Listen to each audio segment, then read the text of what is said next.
Sveiki, tai yra mano pirmas kelionės vlogas, kuriame mes atrasime Aziją, pamatysime, kiek ji kainuoja, ką verta aplankyti, ko neverta aplankyti ir ką galima patirti šiame žemės lopinėlyje.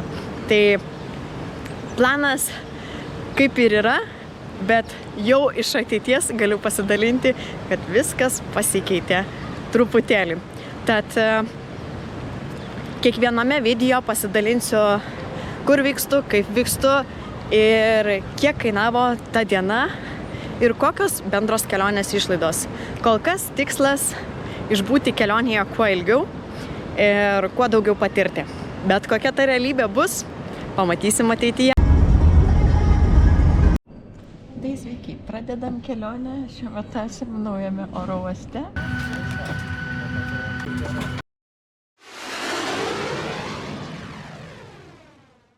Lauksim dabar autiko, kurį stabdysim, nežinau, kokiais būdais, nes nestoja čia paprastai. Kalbu pavargus, nes visą naktį nemiegojus. Bet mūsų nuotykiai toliau tęsis. Skridom dabar su Reinieru iš Vilniaus į Graikiją. Gavosi asmeniai apie 333 eurus. Ir šokom į X95 autiką. Ir bent jau kaip prašė ekranėliai, tai mokėsim 5 eurų. Ir dar išleidom 3,20 €, nes man reikėjo arbatos. Aš čia visą laiką prakalbėsiu ir pravažiuos mūsų 304 autikas. Bet jau.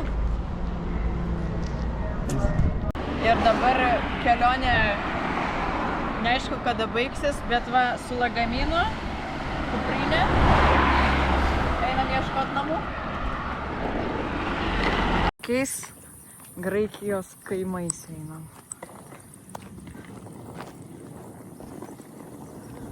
Bet čia mes turim vieną naktį pernakvoti,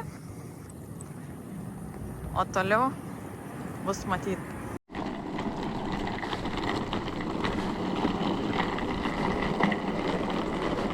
O jeigu atsisėsčiau ant lagamino ir varyčiau dabar žemyn?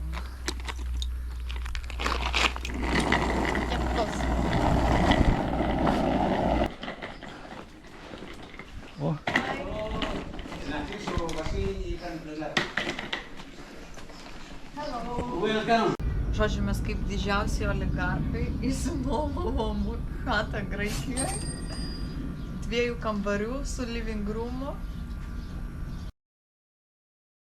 Tai diedukas už tai, kad kolega pasiūlė plus 2 € už oro uosto nuvykimą, dabar mus nuveš nemokamai iki jūros.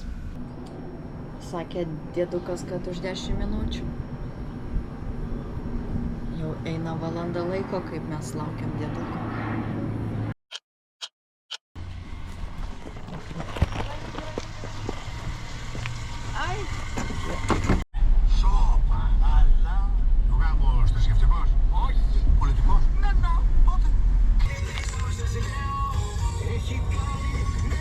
Gesta, pasikapote, ekranėlį šviečia visos lemputės.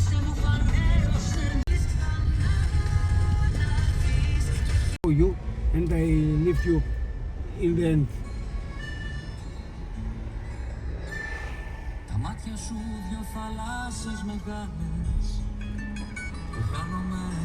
Prasivažiavom su dieduku, papasakojo, kur pavalgyti, ką padaryti. Ką jis ten dar mums pasakojo?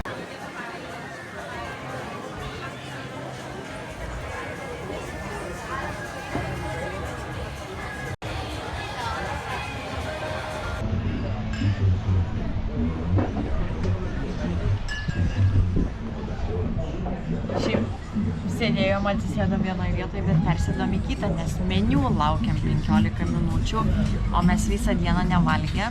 Tai mums vienintelis pasirinkimas buvo sukaupti keletą dar minutėlių jėgų ir pereiti kitur. Ir čia daug ramiau. Skaniai kvepia šiaip. Bet aš šitos va tai dešrelais nenoriu. Batono yra, daug bulvyčių. Už šitą 25 €. Dabar dar labiau jėgų neturim, bet niekaip nesuprantam. 5 lapelius net šakutę negalima užkabinti. Biškis svoguniuko ir 3 pomidorų gabaliukai. Bet kaip visada, pilna bulbyčių ir sprendžiam klausimą, bet tai tas lapas pigiau negu bulbytė. Nu, bet aišku, bulbytė iškelia vaizdą visą, kad čia daug visko, o lapas tai ne. Tai žodžiu, labai trūko žalumų, daržovių, batoniukas dar vienas liko. Mokėjom, dar nemokėjom, bet mokėsim 25 eurus. Ar verta, ar ne, nežinom kaip kitur. Bet jau ant tiek nusikalę ir valgyti norėjom, kad it's okay. Tai va, o dabar eisim ieškot daržovių papildomai, nes buvo maža. Norim baisiai miego, power napo. Ir atėjom prie jūros, galvom maudysimės. Bet jau tiutiu. Cheers.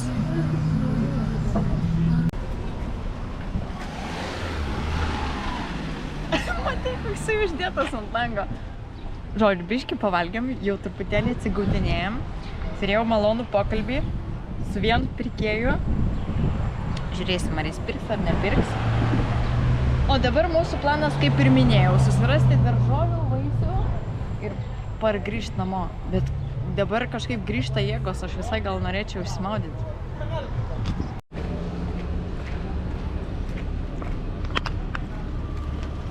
Kokios kainos Graikijoje? Agurkai, bulvės. Žodžiu, daržovytės. Taip ir sekasi. Lipam, stojam pavėsį, lipam toliau.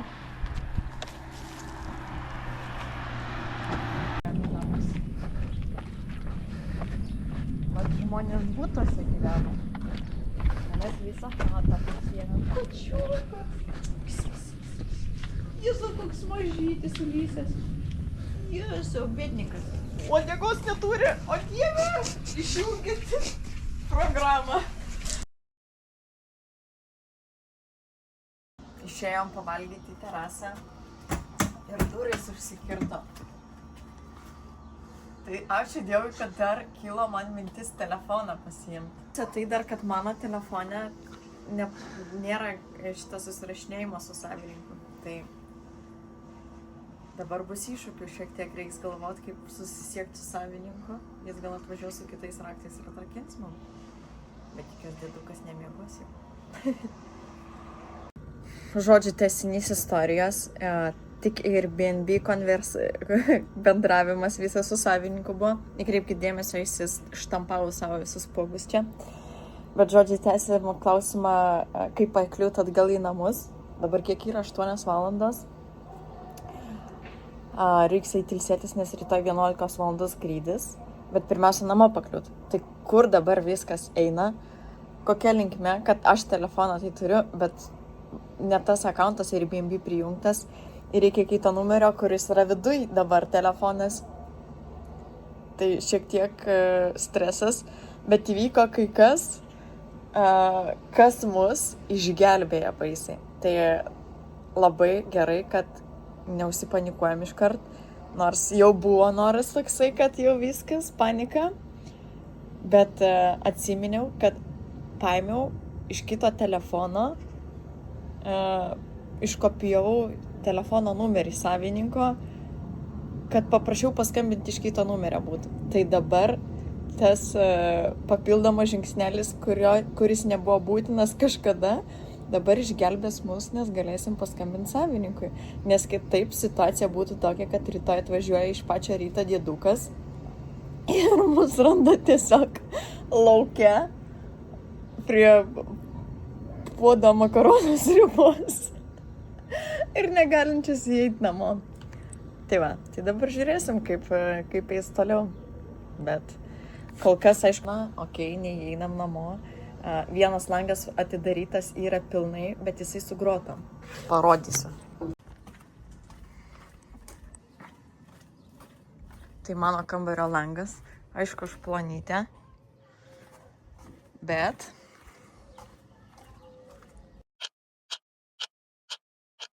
I have another.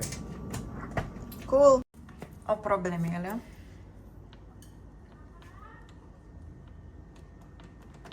Ir viskas uždarai ir užsikerta.